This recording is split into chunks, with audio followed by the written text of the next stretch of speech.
성도 여러분 안녕하십니까? 비고도 제자사역에서 함께 나누는 굿뉴스 파노라마, 오늘 또 14번째 시간 여러분들과 같이 함께 맞이했습니다.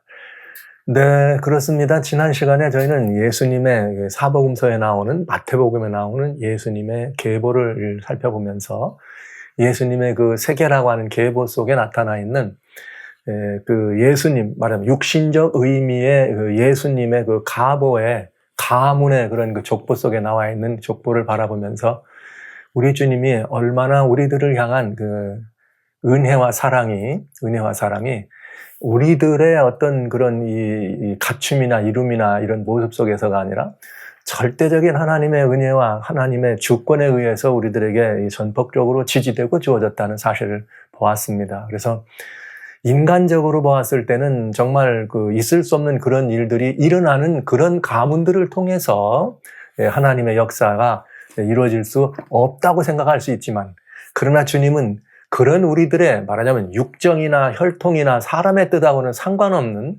거듭난 의미를 이야기하자면 그런 상관없는 하나님의 주권적 은혜, 그럼에도 불구하고 사랑하시는 하나님의 은혜로 말미암아서 우리들에게 굉장히 아름다운 복음이 주어졌다는 사실을 살펴보았습니다. 오늘 저는 이어서 여러분들과 같이 조금 더 그 문제를 더 깊이 좀 돌아볼 수 있는 심도 깊은 시간을 가져보려고 하는데요. 마태복음 1장에는, 왜냐하면 여기 주신 말씀처럼 1장 16절에는 예수님의 세계가 맞춰지면서 야곱은 마리아의 남편 요셉을 낳았고 요셉은 마리아에게서 그리스도를 낳았다, 이렇게 돼 있잖아요. 칭하는 예술. 근데 그 이후의 절이 정말 심상치 않은 하나님 말씀이 있어요. 그리고 이 부분에 대해서는 우리 모두가 굉장히 깊은 뭐랄까요? 우리들의 그 깊은 명상 혹은 깊은 그 이 통찰이 필요한 부분이 들어 있습니다. 여기에서 지난 시간과 조금 더 같이 이어서 그 율법과 은혜 또는 믿음과 행함, 이런 관계에 대한 이야기를 조금 더 살펴봐야 되겠습니다. 왜냐하면 그것의 그 신앙의 본질이라고 하는 그런 부분에 의해서 오늘 이 역사가 이루어졌기 때문에 그렇습니다. 마태복음 하나님의 말씀 1장에 18절부터 여기 한 20절까지 보면 이런 말씀이 있어요. 예수 그리스도의 나심은 이러하니라. 그 모친 마리아가 요셉과 정혼하고 동거하기 전에 성령으로 잉태된 것이 나타났더니 그 남편 요셉은 의로운 자라 저를 드러내지 않고 가만히 끊고자 하여 이 일을 생각할 때에 주의 사자가 현몽하여 가로되 다윗의 자손 요셉아, 내 아내 마리아 데려오기를 무서워 말라. 저에게 잉태된 자는 성령으로 된 것이니라. 이렇게 돼 있습니다. 야, 이 말씀을 이렇게 살필 때 굉장히 겁도 날 때가 있어요. 그러면서 또 한편 생각하면 얼마나 다행스러운 일인가. 이 땅에 우리 구주가 오셨을 때 그 주의 그 모친 마리아, 또 아버지 요셉, 이분들의 여기 이 모습을 바라보면, 이야, 이 정말 그리스도인의, 그야말로 이 전형적인 그리스도인의 그런 그 샘플, 모델을 보는 것 같은 느낌이 있습니다. 그리고 도전해보죠. 야, 마리아와 요셉 같은 이런 신앙이란 도무지 어떻게 우리가 올라갈 신앙인가, 이런 도전을 해보기도 합니다. 만약에 마리아가, 여러분, 만약에 마리아가 요셉하고 정혼했습니다. 정혼한 마리아가, 주여, 나 아직 결혼 안 했어요, 이렇게 하고 거절했더라면 어떻게 될 뻔했어요. 만약에 요셉이, 아니 있을 수도 없는 일이지, 아니 처녀가 어떻게 아이를 갖습니까? 말도 안 됩니다. 이건 있을 수 없는 일입니다. 이렇게 거절했더라면 또 어떻게 될 뻔했어요. 아니 게다가 더 나아가서 마리아나 요셉이 혹은 그런 거절을 한다 그래도, 여러분 정말 가슴 떨리는 일이지만 거절을 한다 그래도 누구도, 아무도, 심지어 그렇게 역사하신 주님조차도 뭐라고 하실 수가 없어요. 왠지 아세요? 처녀가 정혼한 남편을 놔두고 잉태했다 그러면 그건 죽는 것입니다. 네, 그러니까 이건 굉장히 위험하기도 한 일이죠. 그러니까 정말 가슴 떨리는 일이에요. 그런데 그 위험한 일, 그렇게 해서 정말 이렇게 이 둘 사이의 관계에서 문제가 아니라 이웃과의 관계에서, 사회와의 관계에서까지, 그러면서 하나님이 지금까지 이 백성들을 이끌어 오시면서 유대라고 하는 나라 사람들의 그런 그 율법적 가치에까지라도 이건 죽는 거예요. 이건 아무 정말 그야말로 일어날 수 없는, 그야말로 일어날 수 없는 일인 것이죠. 그런 걸 생각하면, 그런 걸 생각하면 그런 상황 가운데로 오신 주님, 그리고 그런 상황 가운데에서 정말 인류의 구주로서의 그 모든 사역을 감당하셨다는 이 사실은 정말 가슴 떨리는 일이기도 합니다. 마리아가, 요셉이 이런 분입니다. 그런데 어떻게 이 마리아와 요셉은 그런 정말 목숨을 드려야 될 만한 그런 상황, 여러분들은 성경에 기록되어 있으니까 단순하게 그냥 보실 수 있지만 사실 자세히 생각하면 그건 죽음을 의미하는 거예요. 그런 상황에 이르기까지라도 이런 역사를 섬길 수 있었는가? 여기는 지난 시간에 말씀드렸던 하나님의 은혜는 우리들에게 거저 주시는 선물인가? 아니면 우리들이 이루는 어떤 그 외모, 업적이나 아니면 우리들의 어떤 그 의로움이나 우리들의 선한 행적으로 말미암는 보상으로 주는, 보상으로 주는 그런 그 삭신가?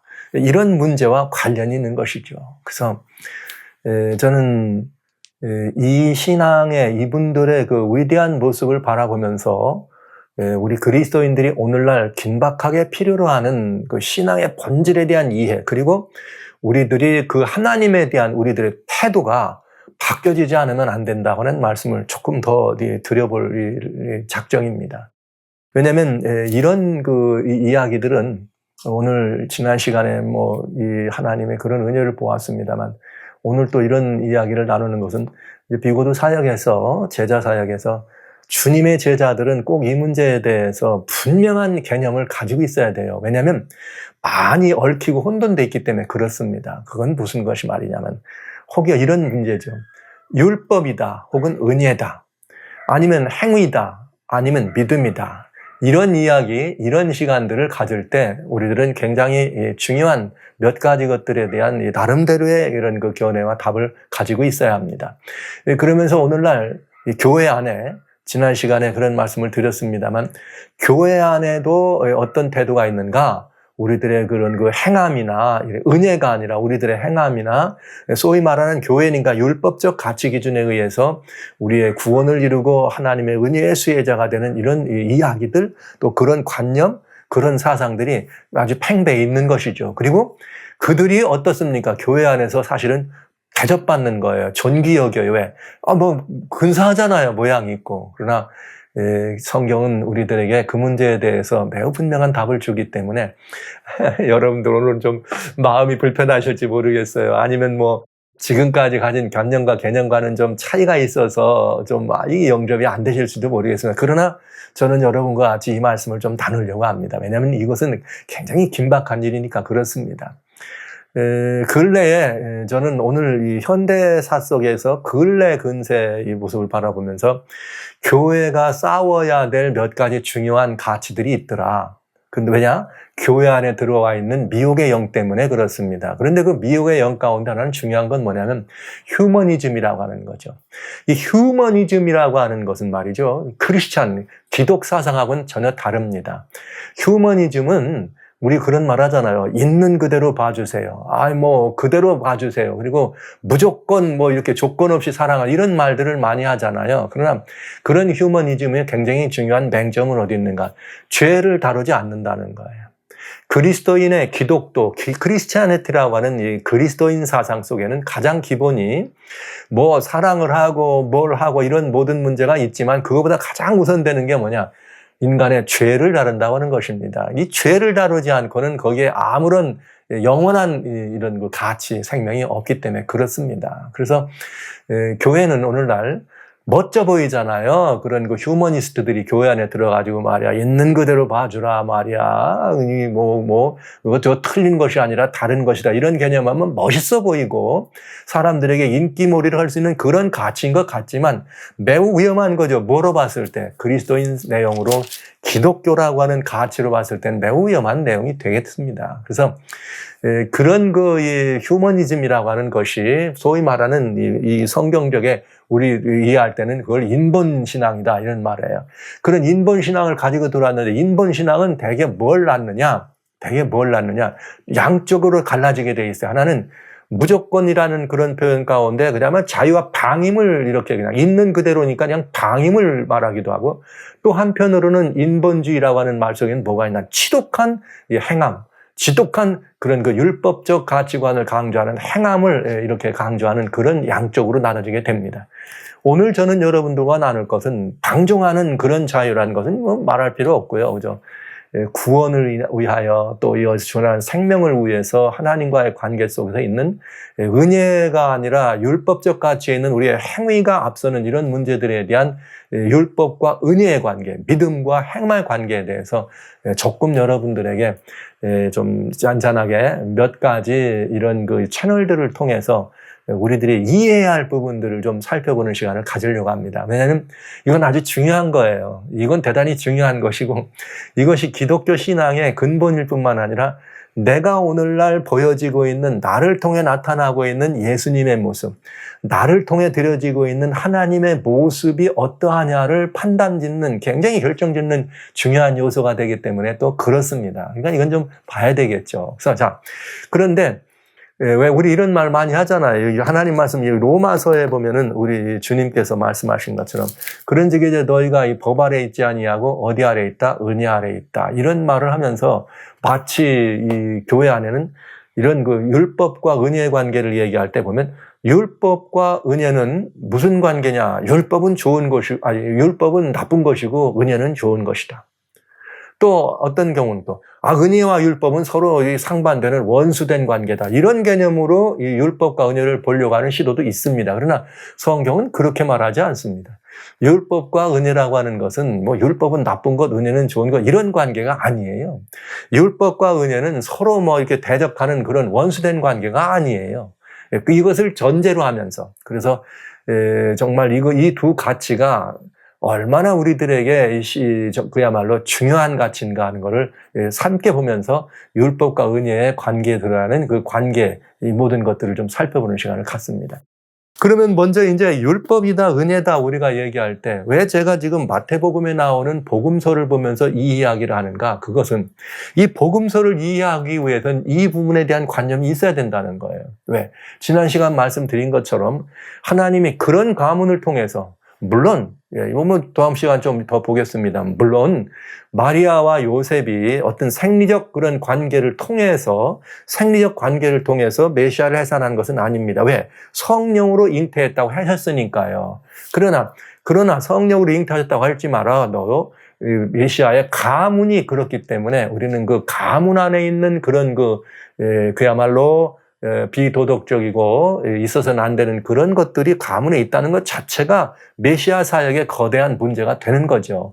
그런 위험성을 무릅쓰고라도 그런 상황을 아시면서라도 하나님은 놀라운 역사를 그 가문을 통해 이루셨다는 것을 우리는 살펴본 것입니다. 자, 그럼 한번 먼저 이 율법과 은혜라고 하는 이것이 이 가문에 이어서 마리아와 요셉이라고 하는 한 인물들을 통해서 정말 죽을 수밖에 없는 그런 상황이 되는 거죠. 마리아는 요셉에 의해서도 요셉의 말 한마디면 그만 마리아는 죽는 것이고요. 뭐 여러 가지 위험한 이렇게 되면 우리의 구속의 역사는 망가지게 되잖아요. 그렇기 때문에 이건 중요한데 어떻게 이 두 분이 어떤 신앙의 사람이었길래 이런 은혜를 우리들이 누릴 수 있게 되었는가 하는 것은 중요한 일이 되는 거죠. 그래서 이 문제를 좀 살펴보게 되는 것입니다. 자, 이제 율법과 은혜라고 하는 표현을 쓰면서 이 율법과 은혜의 어떤 그 기능적인 문제를 좀 먼저 살펴봐야 되겠습니다. 그런데 율법은 무엇이며 은혜는 무엇이냐를 살피는데 한 줄로 요약할 수 있는 말이 있어요. 그게 바로 로마서 6장 23절입니다. 이 로마서 6장 23절에 보면 죄의 삭은 사망이요. 네. 하나님의 은사는 그리스도 예수 안에 있는 영생이니라. 이렇게 돼 있네요. 그러니까 이것은 뭘 우리들에게 주어지는가 하면은 이건 뭘 우리들에게 주어지는가 하면 죄의 삭은 사망이란 말은 뭘 통해서만 알 수 있는 거예요? 율법이죠. 그다음에 하나님의 은사는 예수 안에 있는 영생이니라. 이런 건 하나님의 은혜를 우리들에게 알게 되는 거예요. 그러니까 율법이라는 건 그 기능이 뭘 말하느냐? 우리들로 하여금 죄를 깨닫게 하는 거예요. 율법의 기능. 그래서 우리로 하여금 생명을 바라볼 수 있도록 우리의 시선을 이끌어가는 것입니다. 은혜는 죄를 깨닫게 하는 것이 아니라 은혜는 우리들에게 생명의 길을 보여주는 것이죠. 우리들에게 생명의 길을 보여주는 것입니다. 그러니까 죄의 삭은 사망이지만 하나님의 은혜는 영생이라고 할 때는 벌써 이 두 가지가 딱 거기 말씀 속에 들어있는 걸 아는 거예요.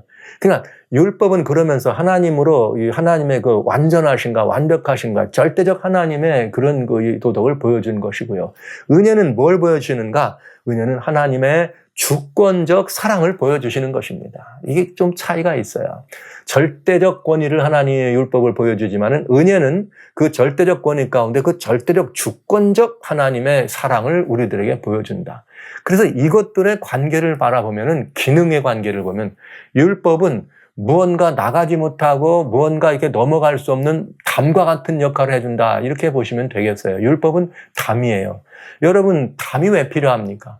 외적이 들어오지 못하도록 하고 다른 모든 것 나쁜 것이 들어오지 못하도록 하는 게 담이잖아요. 그렇죠? 그러면서 또 내 안에 있는 것들을 잘 보호하고 지키는 의미가 담입니다. 이게 율법의 기능입니다. 그런데 은혜의 기능은 뭐냐? 여러분, 담이라고 하는 것은 말이죠. 담이라고 하는 것은 다 막히고 똘똘 막히면 나갈 수도 없고 들어갈 수도 없잖아요. 그러니까 막혀 있는 것이지만 그 채널을 통해서 들어오기도 하고 나가기도 하기 위해서 열어주는 기능이 그게 뭐예요? 문입니다.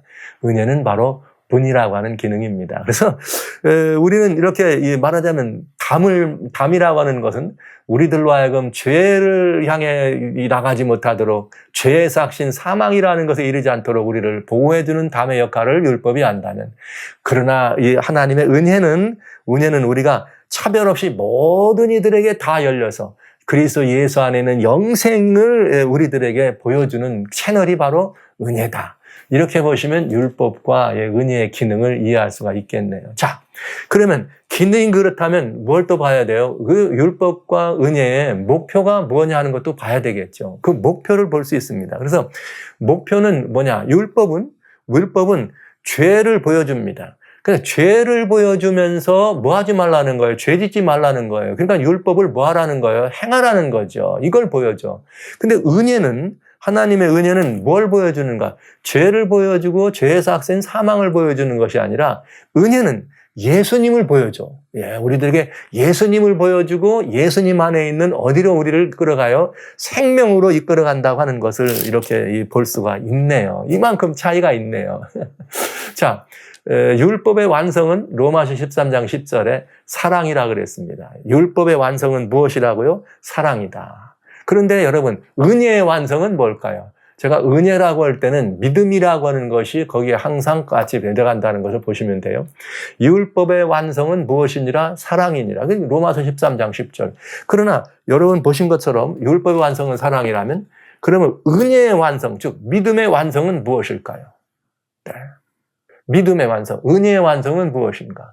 여기 성경적인 용어로 말한다면 베드로전서 하나님 말씀 베드로전서 1장 9절에 이렇게 되어 있어요. 우리가 믿음의 결국은 무엇이다? 영혼의 구원이다. 그러니까 우리는 그 구원이라고 하는 것이 이 은혜가 어떻게 되는 거예요? 은혜 안에서만 누릴 수 있는 놀라운 말하자면 그 놀라운 가치요, 상급이요, 선물인 것입니다. 그래서 율법과 은혜를 우리가 따져보면서 율법은 나쁜 것, 은혜는 좋은 것 이런 것이 아니고 율법의 기능과 은혜의 그런 기능이 다르다는 거예요. 율법의 목표와 은혜의 목표가 다르다는 거예요. 다만 우리가 꼭 이제부터 생각할 것이 있습니다. 이 율법과 은혜를 이런 구원의 관계, 또 하나님을 바라보는 우리들의 태도, 또 우리들을 바라보는 이런 관계에 있어서 이 관계라고 하는 면으로 이 두 가지를 살펴볼 필요가 있습니다. 그러면 보다 더 확연하게 이해를 할 수가 있게 되겠네요. 자, 이렇게 보면은 어떤 것이냐? 우리는 언필칭 구원이라고 하는 문제가 우리들의 상존하는 일상적으로 우리에게 늘 이게 배태되는 문제잖아요. 그런데 이 구원이라는 걸 생각할 때 율법은 어떻게 하느냐? 행하라. 이것이 구원에 들어가는 길이라 우리들에게 이렇게 말해요. 율법은 어떻게 하라? 행하라. 그 율법은 뭐 해야지만 돼요? 무조건 율법의 요구를 이루어야 되는 거죠. 행해야 되는 것입니다. 그러나 은혜는 우리들로 하여금 행하라고 하지 않고 믿으라 하는 것이에요. 제가 은혜는 항상 믿음이라고 하는 부분을 여러분이 같이 연결해서 생각하시고 율법은 항상 행함이라고 하는 부분을 같이 연결하시면 되겠습니다. 그러면 행위로 구원을 받는다 이 말은 율법의 요구를 내가 애써서 지켜서 받는다는 말인 것이고, 은혜로 구원에 들어간다고 하는 말은 그 주님께서 말해 놓으신 그 은혜를 믿음으로 말미암아 우리가 이렇게 이 구원에 들어간다, 이런 개념으로 보시면 돼요. 율법과 행함, 믿음과 이 은혜. 그러니까 이렇게 되죠. 율법은 뭐라 그래요? 넌 순종해야 산다, 이렇게 말해요. 율법은 행하고 순종해야 산다. 그러나 은혜는 뭐라 그래요? 믿어야 산다, 이렇게 말하는 거죠. 은혜는 믿어야 산다. 그래서 조금 우리들에게 이렇게 그 모습이 좀 다른 걸 이렇게 볼 수 있는 거예요. 그러니까 그러면서 율법은 우리들로 하여금 율법을 바라면 무조건 너는 어디에? 정죄 아래 떨어지니까 너는 죄인이라 그러는 거죠. 근데 은혜는 어떻게 해요? 우리를 바라고 무조건 은혜는 뭐라 그래요? 믿을 때 너는 의롭다, 이렇게 말하는 것이. 율법은 우리를 죄에 가두고 은혜는 우리를 어디에 가둬요? 믿음으로 우리는 의에 우리를 가두는 것을 볼 수가 있습니다. 이만큼 여기 이 말에 이제 이 차이가 있는 거죠. 그러니까 이제 율법은 우리를 죄인이라고 그러고 은혜는 우리를 의인이라고 하니까 이제는 무언가? 율법은 그러면 율법은 그냥 무섭고 두려운 것이냐? 그렇지 않다. 율법과 은혜의 관계 속에서, 구원과의 관계에서 율법은 어떤 기능을 하느냐? 율법은 죄를 보여주면서 죄에 대한 뭐예요? 이렇게 그 죄를 피해야 되겠다고 하는 동기유발을 해주고, 말하자면 의로 가는 길을 보여주는 거예요. 그러니까 구원의 길을 제시하는 것이 뭐냐? 율법입니다. 중요하죠? 근데 은혜는 뭐냐? 구원의 능력을 보여주는 것이 은혜입니다. 이게 조금 차이가 있어요. 그러니까 율법은 우리로 하여금 구원의 필요를 느끼게 해줘요. 그러니까 구원의 길을 보여주는 거예요. 예수께 밖에는 나갈 길이 없다. 은혜는 뭐라고요? 그 예수님을 보여주고 뭘 보여주는 거예요? 구원의 능력을 보여준다. 그러니까 조금 차이가 있어요. 이게 구원과의 관계에서도 이런 차이가 있는 것을 우리는 볼 수가 있네요. 그래서 이 율법과 은혜가 이 구원과 이렇게 얘기할 때, 우리가 얻은 바된 구원을 우리가 바라볼 때 율법은 그 얻은 바된 구원의 관계를 잘 유지하도록 우리를 도와줍니다. 그런가 하면 우리 은혜라고 하는 것은 혹시라도 우리가 얻은 그런 이 구원의 관계에 문제가 생겼을 때 그 관계를 회복해주는 역할을 해준다는 거예요. 그러니까 이게 얼마나 필요한 부분입니까? 자, 여러분 한번 보시죠. 하나님과 우리 사이의 관계가 단절됐습니다. 그러면 그 관계가 단절된 이유는 하나님이 말씀하신 법을 어겼기 때문에 그런 거예요. 그 단절됐다는 사실을 율법은 뭐예요? 보여줘. 그리고 그 정죄 아래 빠지는 거예요. 그러면서 거기서 율법의 기능은 뭐냐면, 그렇기 때문에 너는 지금 이 관계가 끊어졌으니까 죽을 수밖에 없다. 그러니 뭐가 필요하다는 거예요? 빨리 회복하라는 거죠. 그런데 회복의 길을 보여줘. 근데 그 회복은 어디에 있느냐? 은혜가 있다는 거죠. 그 은혜의 길이라는 것은 예수 그리스도를 통해서 그 관계를 어떻게 하는 거예요? 회복하는 것이. 사실 비고도 시작을 하면서 처음에 이제 그 하나님의 율법에 관한 그런 기능들을 말씀을 드렸습니다. 율법에 관한 기능들을 말씀을 드리면서 율법의 여러 그 종류들이 있다는 말씀을 드렸어요. 율법을 바라볼 때는 어떻게 바라보느냐면, 율법을 우리들이 받았을 때 율법을 받는 방법, 즉 중보의 손을 빌었느냐 아니면 하나님이 직접 주셨느냐에 따라서 율법의 종류를 나눌 수가 있기도 하고, 또 다른 하나는 뭐냐? 인간이 범죄했습니다. 그러면 죄 짓기 이전에 있는 그런 하나님의 법은 무엇이며, 범죄한 이후에 들어와진 그 더해진 법은 무엇이냐, 이런 그 관계에 따라서 벌어질 수 있어요. 또 하나님의 율법은 이것은 하나님과 우리 사이의 관계를 규명한 것이고, 사람들과 사람 사이, 피조물 사이의 관계를 규명한 것이냐 아니냐, 이런 관계에 대한 것도 우리는 볼 수가 있는 것이고요. 다양한 종류의 율법이 있습니다. 근데 성경 속에는 하나님과 우리 사이의 관계를 보여주고 있는 이런 법이 있죠. 그건 도덕률이에요. 우리는 흔히 말하는 도덕법이라 그러죠. 창조주 하나님, 우리는 피조물. 창조주는 피조물을 사랑하고, 피조물은 어떻게 하는 거예요? 창조주를 경배하는 것.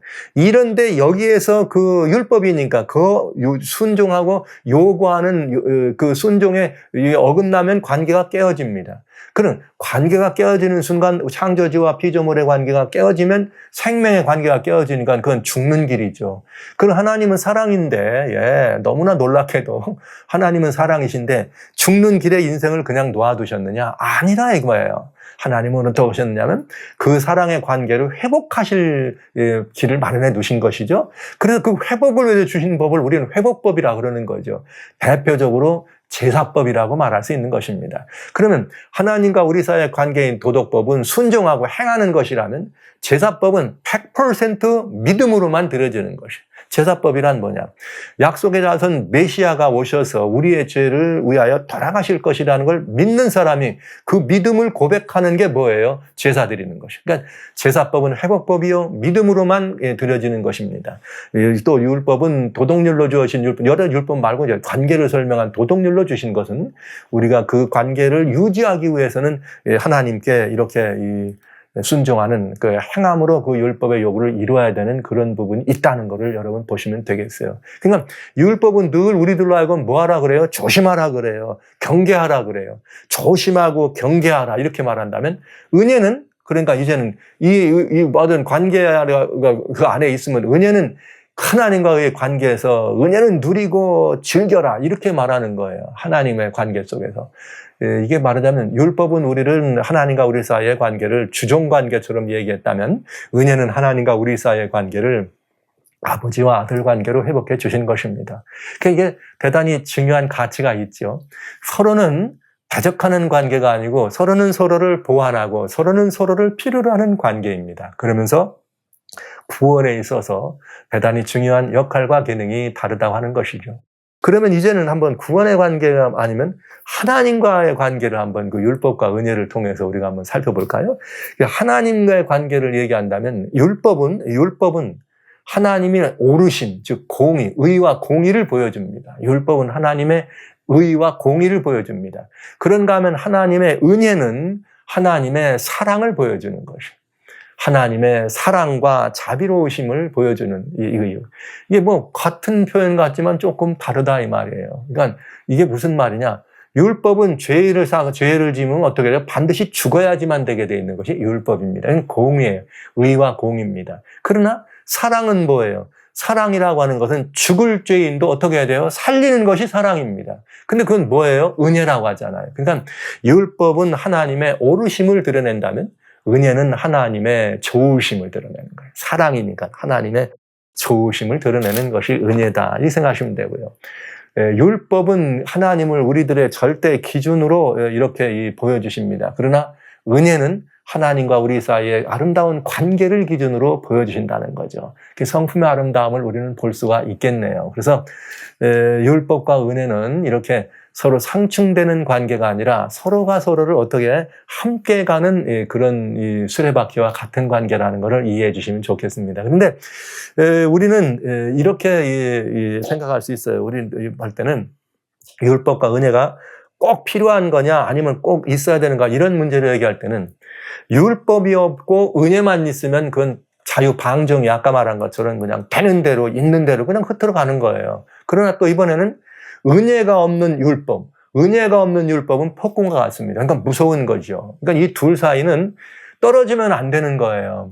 율법에 은혜가 없다면은 은혜가 함께하지 않는 율법은 이건 완전히 폭군과 같고 막 그야말로 무시무시한 폭군이라면 반대로 은혜가 율법이 없는 은혜는 또 뭐예요? 그냥 자유방종이라고 하는 그런 것으로 우리를 끌어간다 이 말이죠. 그래서 율법도 영원한 것이고 은혜도 영원한 것입니다.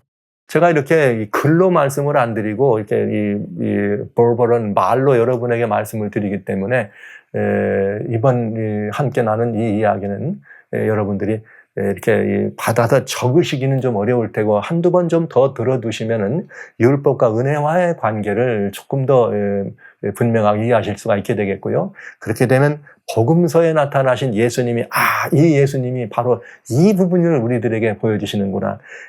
우리 하나님의 이런 은혜가 이런 이 채널을 통해 오고 있구나를 더 잘 이해할 수가 있겠습니다. 율법과 은혜, 우리들과의 관계를 한번 본다면요. 율법은 선택의 대상이 아니에요. 왜? 그건 하나님의 명령이니까 그냥 우리는 선택할 수 없어요. 그건 절대적인 것입니다. 그런데요. 은혜는 우리가 믿는 것이잖아요. 그러니까 우리가 뭐 하는 거냐? 선택하는 거예요. 은혜는 우리가 선택할 수 있어요. 그러니까 내가 그냥 싫으면 안 받아도 돼요.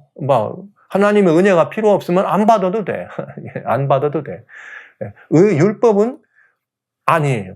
율법은 내가 싫든지 좋든지 받아야 되고 안 받으면 뭐가 되는 거예요? 죽어. 그러나 은혜는 내가 싫든지 좋든지 이게 내가 싫으면 안 받으면 돼요. 좋으면 받으면 돼요. 그 대신 그 결과는 누구 책임이냐? 이 중요한 것이 있어요. 그 책임은 결과는 선택하지 않은 사람에게 책임이 있다는 것을 우리가 알 수 있네요. 그래서 여기 로마서 6장 14절에 죄가 너희를 앞으로는 주관하지 못하리니 그런즉 우리는 누구 안에 있다? 너희가 법 아래 있지 아니하고 은혜 아래 있다. 이런 말씀을 듣잖아요. 그때 우리가 은혜 아래 있다고 하는 것은 율법의 정죄에서 벗어나서 이제는 율법의 정죄에서 벗어나서 율법을 지키고 애써서 이루어서 구원과 하나님과의 관계 안에 들어오는 것이 아니라 하나님은 예수님이 이미 다 이뤄놓으셨기 때문에 이제는 회복된 관계 안에서 어떻게 한다는 거예요? 우리는 하나님과의 관계를 유지하고 누린다 이 말입니다. 그래서 이 관계는 어떻다? 은혜로운 관계였다 이 말인 거죠. 그래서 우리는 그 율법의 정죄에서 벗어나고 아니면 사망의 이런 모든 것으로 벗어나기 위해서 인간의 어떤 애씀이나 아무리 우리가 애쓴다 그래서 그걸 벗어날 수 없잖아요. 죄사함이 일어날 수 없잖아요. 그러니까 그 정죄에서 완전히 우리를 해방시켜 주셨기 때문에 이제는 더 이상 우리는 그 정죄라고 하는 그 죄가 우리를 주관하지 못한다는 것입니다. 그리고 우리는 하나님의 은혜가 우리를 주관하기 때문에 이제는 그 은혜 아래에서 영원한 생명을 누릴 수 있다고 하는 것을 알 수가 있네요. 로마서 8장에 보면은 굉장히 그런 중요한 말씀들이 거기 있어요. 3절로 4절에. 2절부터 보면은 이는 그리스도 예수 안에 있는 생명의 성령의 법에 죄와 사망의 법에서 너희를 해방하였다. 생명의 성령의 법이 뭐냐? 은혜의 법입니다. 죄 사망의 법이 뭐냐? 소위 우리가 말한 지금까지 말한 율법을 말한 것입니다. 그 율법은 우리를 죄를 보여주고 죄를 보여줬으면 내가 죽게 됐다는 사실을 알려주니까 나를 정죄 아래 가뒀지만 은혜는 어떻다고요?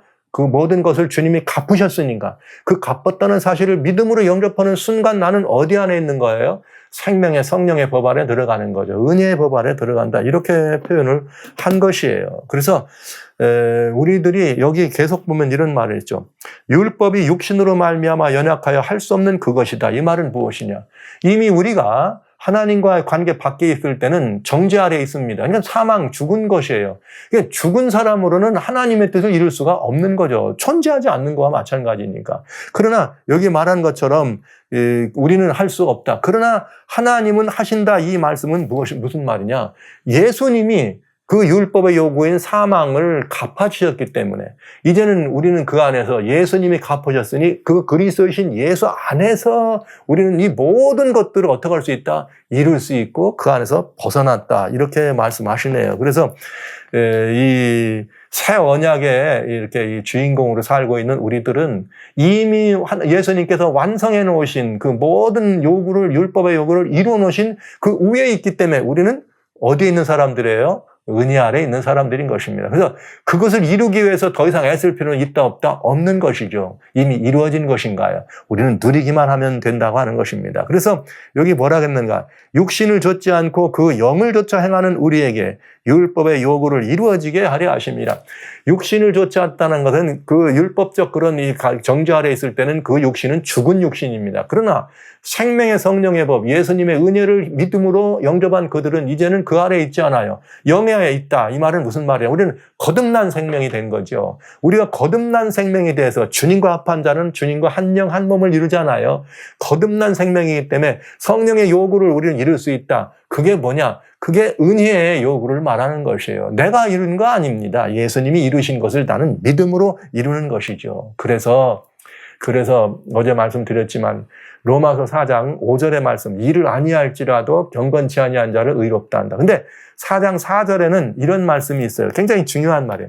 일하는 자에게는 그것이 뭐가 아니냐. 일하는 자에게는 그 삭을 은혜로 여기지 않고 빚으로 여긴다. 이 말은 무슨 말이에요? 내가 구원을 얻기 위하여 정죄에서 벗어나기 위해서 애쓰고 몸을 쓰고 마음을 쓰고 애쓴 사람은 그 애씀으로 말미암아서 그 얻은 결과이기 때문에 그 구원이라고 하는 은혜가 그에게는 뭐가 아니에요? 선물이 아니에요. 삭신 것이죠. 이렇게 말한 것입니다. 그래서 이제 우리는 이렇게 그렇지 않고 일을 아니할지라도 경건치 아니한 자를 의롭다 하시는 그 하나님을 믿는 자를 우리는 하나님이 의라 여겼다. 이 말씀 때문에 로마서 8장 1절 그리스도 예수 안에는 결코 정죄함이 없다. 이런 말을 할 수 있는 것입니다. 네, 결코 정죄함이 없다. 그래서 저는 이 성도 여러분들과 같이 이 율법과 은혜에 대해서 그 기능과 목표가 무엇이며 그것이 그 관계에서 하나님과 우리들의 관계 또 우리와 그런 그 율법과의 관계 그리고 구원을 이루어가는 과정에서의 그 관계에 대해서 오늘 잠시 말씀드렸습니다. 이 말씀을 드린 이유는 여기서 율법의 이런 모든 것들 가치관에 매여서 율법을 쫓아가는 율법주의자가 아니고 하나님의 은혜를 영접하고 그 은혜를 믿는 성령의 법을 믿는 은혜 아래 있는 사람이 되었더니 그런 마리아가 예수님을 잉태했던 하나님의 성령이 내가 아기를 가졌다 했을 때도 그 은혜 아래에 있었기 때문에 성령의 법 아래에 있는 마리아이기 때문에 예 종이 듣겠나이다 했던 것이고요. 또 그 은혜 아래에 머물러 있는 것이 무엇인지를 알았기 때문에 율법적 요구보다는 주권 하나님의 은혜를 믿었기 때문에 요셉은 내 처가 말이야. 너 결혼 안 했지만 내 처가 아기 가졌다? 이게 청천벽력 아니에요. 지금 말이죠. 이렇게 이 결혼 날짜 받아놓은 사람이 결혼 날짜 받아본 사람이 아직도 이렇게 이 결혼식을 이루지 않고 말이죠. 이렇게 말하자면 부부간의 어떤 그 생리적 관계에 들어가지 않았는데 느닷없이 네 섹시될 사람 아기 가졌다. 그럼 그건 청천벽력 아닙니까? 그러나 그 사실을 영접하고 침묵할 수 있는 의로움은 어디에 있었는가? 하나님의 절대 주권적 이 은혜를 뭐한 거예요? 영접하고 믿은 것입니다. 이것이 생명의 성령의 법인 것입니다. 이 두 분의 그런 은혜 아래의 삶, 은혜 안에 있는 그 삶으로 말미암아 아들 예수님이 오신 것이고 우리는 그 은혜로 말미암아 구속에 놀라운 공과를 우리 것으로 소유하는 큰 결과를 얻게 된 것 아니겠습니까, 여러분? 그래서요, 율법 아래 사는 사람들을, 즉, 율법의 정죄 아래 맨날 모여있는 사람들, 우리는 율법주의자라고 합니다. 이런 사람들은 어떻게 하는 거예요? 그 정죄에서 벗어나기 위해서 날마다 애를 써요. 그러나 우리는 또 다른 누구를 뭐라고 하는가?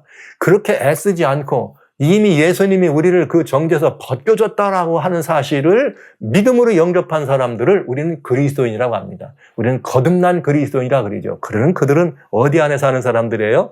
은혜 아래 사는 사람들입니다. 저는 여러분께 여쭤봐야 돼요. 여러분들은 구원의 가치를 여러분 것으로 소유하기 위해서 또 아니면 여러 가지 다양한 성경이 말하는 구원의 의미는 너무 많으니까요.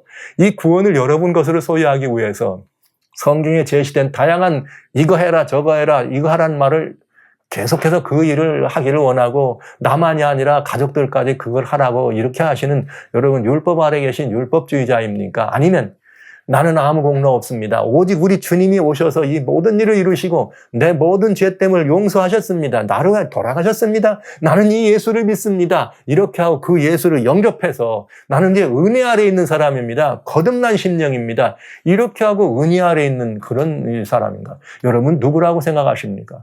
율법주의자라고 생각하세요? 참된 그리스도인이라고 생각하십니까? 그 율법 아래 있는 사람은 아직 그리스도인이 아닙니다. 왜냐하면 그리스도 예수의 이름을 영접하고 뭐하지 않았으니까 거듭남을 경험하지 않았으니까요. 그런데 교회 안에 너무나 많은 사람들이 그리스도인이라는 칭호를 받고 있어요. 너무나 많은 사람들이 예수님을 믿는다고 말은 하지만 늘 뭐합니까? 믿는다고 말은 하지만 뭐라고 말하는 거예요? 정죄 아래 빠져가지고 애써 날마다 뭔가를 높은 표준을 놓고 거기에 도달하려고 애쓰면서 그렇게 살아간다면 그는 정작 예수님의 은혜를 뭐하지 않은 거예요? 영접치 않은 거죠. 그런 분들은 대부분 그래요. 주님의 은혜가 너무 값싸 보이고 그렇게 믿으면 안 될 것 같아. 예. 어떻게 믿사오니 믿음으로만 되냐고 말이죠. 이런 분들 많잖아요. 근데 그런 분들이 말이죠. 막 외적인 경건의 모습을 막 갖추고 이러면은 막 의로워 보이잖아요. 교회 안에서 목에 힘주고 좀 더 경건한 모습으로 하고 말이죠. 이렇게 하면 뭔가 더 이렇게 좀 믿는 것 같잖아요. 그러나 아닙니다. 대부분 그런 분들은 행위를 강조하고 애쓰시는 분들은 뭘 얘기하냐? 품성이 변화되어야 된다 이렇게 말합니다. 사랑하는 성도 여러분, 품성은 변화되는 것이 아닙니다. 그리스도인은 거듭난 사람입니다. 그냥 거듭난 생명이 뭐 하는 거예요? 자라나는 거예요. 아직 예수님을 만나지 않은 사람은 옛사람이에요. 죽은 사람, 율법의 정죄 아래에 있는 죽은 사람. 아무리 애써보세요. 죽은 것이 뭐 하는 건가? 변화? 절대로 죽은 게 변화되지 않죠. 죽었는데 무슨 변화가 필요해요. 그러니까 그건 풍성 변화된다고 말하는 그 의미가 가지고 있는 그게 높은 이야기가, 물론 이렇게 살면 되냐고, 예쁜 풍성은 좋은 말이죠. 그런 의미로 얘기하는 것으로 이해는 하지만 풍성 변화를 강조하고 그래 살아야 되겠냐, 그래 믿어야 되겠느냐, 풍성이 막 예수님처럼 이렇게 말씀하시는 분들 조심하세요. 여러분 옆에 계시걸랑 조심하세요. 죄송합니다. 만약에 여러분이 그랬걸랑 이제부터 조심하시기 바랍니다. 여러분, 풍성은 그건 과거에 내가 바꿔지는 것이 아니에요. 그건 죽은 사람이에요. 지금 우리가 해야 될 일은 뭐냐? 그리스도신 예수님에서 거듭났잖아요. 새 생명이잖아요. 이미 내게 신의 성품을 주셨잖아요. 새 생명으로, 육정으로나 혈통으로 된 것이 아니고 하나님 뜻으로나 새 생명을 받았잖아요. 그러면 나는 어린아이 같은 새 생명인 것입니다. 이제부터 뭐 하는 거예요? 자라나는 것이. 풍성은 변화되는 것이 아니라 그리스도의 장성한 분량까지 자라나는 것임을 꼭 기억해 주시기 바랍니다. 따라서 소위 이렇게 율법주의자다 혹은 율법을 위해서 애쓰는 분들은 오르지 못할 나무를 오르기 위해서 죽도록 애를 쓰는 것과 똑같아요. 그러나 참다운 그리스도인은 누구냐? 참다운 그리스도인은 주님께서 번쩍 들어가지고 나무 위에 올려놓으셨어. 그래가지고 이파리도 있고 열매도 먹고 그 나무 위에서 천국의 삶을 누리는 삶인 것입니다. 그러면서 어떻게 하는 거예요? 떨어지지 않으려고 조심하겠죠. 네, 이래서 날마다 어둡고 그냥 힘들어 보이고 애쓰는 고통이 있어서 좋아 보이는 것처럼 말은 하지만 그건 본인이 말하는 거고, 그리스도인은 날마다 그렇게 어둡고 그렇게 사는 것이 아니고 이미 은혜로 말미암아서 이미 너무나 얻어진 그 안에 있기 때문에 항상 밝고 행복해야 합니다. 그래서 율법주의자들에게 행복이란 사치스러운 권리입니다. 그러니까 늘 무거운 짐을 지고 살아요. 늘 무거운 짐을 지고 나만 지기 싫으니까 왜 넌 그렇게 사냐고 그러고 정죄하는 것을 일삼습니다. 그러나 진정한 그리스도인들에게서 그 행복은 너무나 자연스럽게 누릴 수 있는 무엇인가? 의무예요. 저는 그리스도인의 행복은 의무라고 생각합니다. 그러니까 꼭 우리는 해야 돼요. 권리 정도가 아니에요. 의무와 권리를 다 포함하고. 그러니까 예수를 진짜 영접하고 된 그리스도인들은 날마다의 삶이 빛나고 행복한 것이죠. 전혀 여러분들이 율법주의자가 아니라 그리스도인의 삶을 살았으면 좋겠습니다. 이 둘을 구분짓는 아주 중요한 말씀 한 가지는 뭔가? 율법주의자나 은혜 아래 있는 사람과의 차이는 뭐냐? 우선순위가 차이가 있는 거예요. 율법주의는 율법 우선주의라 이 말씀을 드리는 거고, 은혜란 말은 은혜 우선이다 이런 말씀을 드리는 것입니다. 그래서 율법의 가치를 먼저 앞세워서 애쓰려고 하지 마시고 마련하신 은혜를 먼저 영접하는 어린아이와 같은, 그래서 주님과의 관계 회복이 우선이다. 먼저 관계가 회복이 돼야지만 그 안에서 누림도 있는 것입니다. 그래서 이 회복을 위해서 우리는 은혜로 말미암는 생명의 성령의 법의 주권 아래 들어가야 된다는 사실을 여러분 기억해 주시기 바랍니다. 이런 삶을 산 요셉과 마리아가 우리들에게 예수 그리스도를 저는 이렇게 표현하네요. 선물하셨습니다. 놀라운 일이었습니다. 은혜의 주인 되시는 예수님 안에서 날마다 천국의 사람으로 그냥 그야말로 좀 이렇게 난 너무너무 좋아서 미쳐 죽겠다. 좀 미쳐 죽어보세요. 예수님 때문에. 그런 삶을 여러분들이 한번 누렸으면 참 좋겠습니다. 여러분 예수님 때문에 미쳐 죽어봅시다. 한번. 예. 감사합니다.